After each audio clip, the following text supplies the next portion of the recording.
Iran ഇസ്ലാമിക റിപ്പബ്ലിക്കിൻ്റെ പരമോന്നത നേതാവ് ആയത്തുള്ള അലി ഖാംനയിയെ ഫെബ്രുവരി 28-ന് മിസൈൽ അയച്ച് വധിച്ചുകൊണ്ടാണ് അമേരിക്കയും ഇസ്രായേലും ഇറാന് നേരെയുള്ള ഈ കടന്നാക്രമണം ആരംഭിച്ചത്.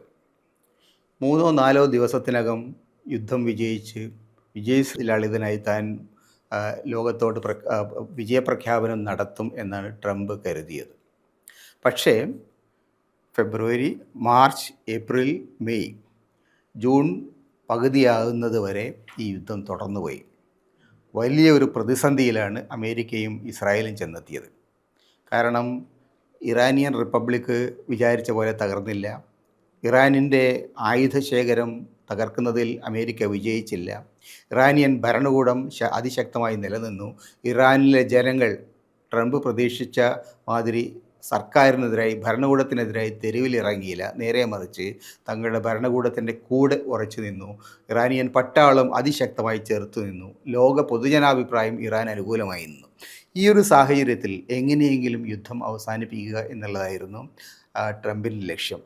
അതിനുവേണ്ടി പാകിസ്ഥാൻ്റെ മധ്യസ്ഥതയിൽ കുറേ ആഴ്ചകളായി നടന്ന ചർച്ചകൾ ഇന്നും നാളെ വിജയിച്ചു എന്ന മട്ടിൽ 1 ഡസനിലേറെ തവണ ട്രംപ് പ്രഖ്യാപനം നടത്തി.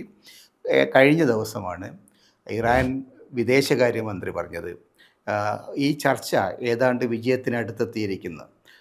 തങ്ങളും അമേരിക്കയും തമ്മിലുള്ള കരാറിനെ സംബന്ധിച്ച് വലിയ ഒരു ധാരണ ഇതിനകം ആയിട്ടുണ്ട് എന്ന് അദ്ദേഹം പ്രഖ്യാപിച്ചതിന് തൊട്ട് പിന്നാലെ ട്രംപ് പറഞ്ഞു ജൂൺ 14 ഞായറാഴ്ച ഒപ്പിടൽ ചടങ്ങ് നടക്കും എന്നാണ് അദ്ദേഹം പറഞ്ഞത്. ജൂൺ 14 ഒരു പ്രശ്നം, അത് ട്രംപിൻ്റെ ജന്മദിനമാണ്. അവിടെ ആ ജന്മദിനം 80ാം ജന്മദിനത്തിലേക്ക് പ്രവേശിക്കുന്ന ട്രംപ് വൈറ്റ് ഹൗസിൽ ഒരു വലിയ പരിപാടി ആവിഷ്കരിച്ചിട്ടുണ്ട്. അത് ദ്വന്ദ്വ യുദ്ധമാണ്. ഇത് റിങ്ങൊക്കെ തയ്യാറാക്കിയിട്ട് വലിയ ഇടിക്കൂട്ടിൻ്റെ സംവിധാനങ്ങളായിട്ട് അദ്ദേഹം വെച്ചിരിക്കുകയാണ്. ഒരു ദ്വന്ദ്വ യുദ്ധം, പഴയ റോമൻ ചക്രവർത്തിമാർ ചെയ്യുന്ന മാതിരി ഒരു തരത്തിലുള്ള ഒരു യുദ്ധത്തിൻ്റെ അന്തരീക്ഷം, കായികമായിട്ടുള്ള ഏറ്റുമുട്ടലിൻ്റെ അന്തരീക്ഷത്തിൽ അവിടെ തൻ്റെ ജന്മദിനം ആഘോഷിക്കുന്നു.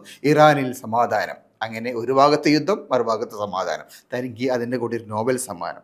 അങ്ങനെ 80ാം ജന്മദിനം ഗംഭീര ആഘോഷമാക്കാം എന്ന് കരുതിക്കൊണ്ടാണ് ട്രംപ് കരുക്കൾ നീക്കിയത്. പക്ഷേ ട്രംപിനെ പോലെ വിഡ്ഢികളല്ല ഇറാനിയൻ നേതാക്കൾ. അവർ പറഞ്ഞു 14-ാം തീയതി ഒപ്പിടാനൊന്നും ഞങ്ങൾ തയ്യാറില്ല, ഒരു ഒപ്പിടലും നടക്കില്ല 14-ന്. അതോടുകൂടി ട്രംപിൻ്റെ പരിപാടി കുളത്തിലിറങ്ങി. അതിനെ തുടർന്ന് 15-ാം തീയതി ആയപ്പോഴേക്ക് ഇറാനും അമേരിക്കയും തമ്മിൽ മറ്റ് മധ്യവർത്തികൾ വഴി ഒരു തീയതി തീരുമാനിച്ചു. പാകിസ്ഥാൻ്റെ പ്രധാനമന്ത്രി പറഞ്ഞിരിക്കുന്നത് ജൂൺ 19 വെള്ളിയാഴ്ച ജനീവയിൽ വെച്ച്, സ്വിറ്റ്സർലൻഡിലെ ജനീവയിൽ വെച്ച് വിവിധ കക്ഷികൾ ചേർന്നുള്ള ഈ ഉടമ്പടിയിൽ ഒപ്പുവയ്ക്കും. അമേരിക്കയും ഇറാനും തമ്മിലുള്ള ഈ കരാറിൽ ഇസ്രായേലും അതുപോലെ മറ്റ് ബന്ധപ്പെട്ട കക്ഷികളും കൂടി ഒപ്പിടുന്ന ഒരു ചടങ്ങ് വരും എന്നാണ് പറഞ്ഞിരിക്കുന്നത്. അങ്ങനെ ജൂൺ 19 ഒപ്പിടുന്നതോടുകൂടി ഇറാനുമായിട്ട് ബന്ധപ്പെട്ട പ്രധാനപ്പെട്ട തർക്കങ്ങൾ, അതായത് ഹോർമുസ് കടലിടുക്ക് ഇറാൻ ഉപരോധം ഏർപ്പെടുത്തിയിരിക്കുന്നു, അത് പൂർണ്ണമായ നിയന്ത്രണം അത് വിട്ടുകൊടുക്കും. അവിടെ ടോൾ വാങ്ങുന്ന പരിപാടി വേണ്ടെന്ന് വയ്ക്കും. അതേപോലെ തന്നെ അമേരിക്കൻ സേനകൾ ഇറാന് നേരെ, പ്രത്യേകിച്ച് അമേരിക്കൻ നാവികസേന ഇറാനിയൻ തുറമുഖങ്ങളിൽ നടത്തിക്കൊണ്ടിരിക്കുന്ന ഉപരോധം അവസാനിപ്പിക്കും. സൈനികമായിട്ടുള്ള നടപടികൾ, ഇസ്രായേൽ ലെബനനു നേരെ നടത്തിക്കൊണ്ടിരിക്കുന്ന കയ്യേറ്റങ്ങളടക്കം എല്ലാ സൈനിക നടപടികളും നിർത്തിവെക്കും. 60 ദിവസത്തെ ഈ താൽക്കാലിക കരാറിൻ്റെ ഇടയിൽ തന്നെ പ്രധാനപ്പെട്ട വിഷയങ്ങൾ, ആണവ വിഷയത്തിലുള്ള തർക്കം, ഇറാൻ്റെ വലിയ വിദേശ നിക്ഷേപം, വലിയ തോതിലുള്ള $30 ബില്യൺ നിക്ഷേപം, അത് വിട്ടുകൊടുക്കുന്നതുമായിട്ട് ബന്ധപ്പെട്ട പ്രശ്നങ്ങൾ, അതുപോലെ തന്നെ ലെബനനിൽ ഇസ്രായേൽ കയ്യേറി വച്ചിരിക്കുന്ന പ്രദേശങ്ങളിൽ നിന്ന് അവർ വിട്ടുപോകുന്നതുമായിട്ട് ബന്ധപ്പെട്ട തർക്കങ്ങൾ, ഇങ്ങനെയുള്ള വ്യത്യസ്തമായിട്ടുള്ള വളരെ പ്രധാനപ്പെട്ട നിരവധി വിഷയങ്ങൾ അതിനുശേഷമുള്ള ദിവസങ്ങളിൽ ചർച്ച ചെയ്ത് പരിഹാരം കണ്ടെത്തും എന്നുള്ളതാണ് ഈ കരാറുമായി ബന്ധപ്പെട്ട് ഇപ്പോൾ പുറത്തു വന്നിരിക്കുന്ന വാർത്തകൾ. അപ്പോൾ ഈ വാർത്തകളിൽ നിന്നൊക്കെ കാണുന്നൊരു കാര്യം, പ്രത്യേകിച്ച് അന്താരാഷ്ട്ര മാധ്യമങ്ങളും അമേരിക്കയിലെയും ഇസ്രായേലിലെയും പോലും വിദഗ്ധരും ചിന്തകരും അതുപോലെ തന്നെ പ്രതിപക്ഷ നേതാക്കളും അവരൊക്കെ ചൂണ്ടിക്കാണുന്നൊരു കാര്യം, ഈ യഥാർത്ഥത്തിലുള്ള ഈ കരാറ് അമേരിക്കയുടെയും ഇസ്രായേലിൻ്റെയും കൈകൾ കൂടുതൽ കൂടുതൽ ക്ഷീണിതമായിരിക്കുന്നു. അവർ വലിയ പരാജയത്തിൻ്റെ രുചി അറിഞ്ഞിരിക്കുന്നു എന്നുള്ളതാണ്. ഇസ്രായേലിൽ പ്രത്യേകിച്ചും ഇസ്രായേലി പ്രധാനമന്ത്രി നെറ്റന്യാഹു കഴിഞ്ഞ ദിവസം വരെ ഈ കരാറ് അട്ടിമറിക്കാനുള്ള നിരവധി നീക്കങ്ങൾ നടത്തി. ഇസ്രായേലിൻ്റെ താല്പര്യങ്ങളിൽ ഏറ്റവും പ്രധാനം ലെബനനിൽ ഒരു കലാപം ഉണ്ടാക്കുക എന്നുള്ളതായിരുന്നു. ലെബനനിൽ വെച്ചിട്ട് ഹിസ്ബുള്ള എന്ന് പറയുന്ന ഇറാനിയൻ പിന്തുണയുള്ള സൈനിക വിഭാഗത്തെ തകർത്തുകൊണ്ട് മാത്രമേ തങ്ങൾ പിന്മടങ്ങൂ എന്നാണ് യഥാർത്ഥത്തിൽ നെറ്റന്യാഹു പറഞ്ഞത്.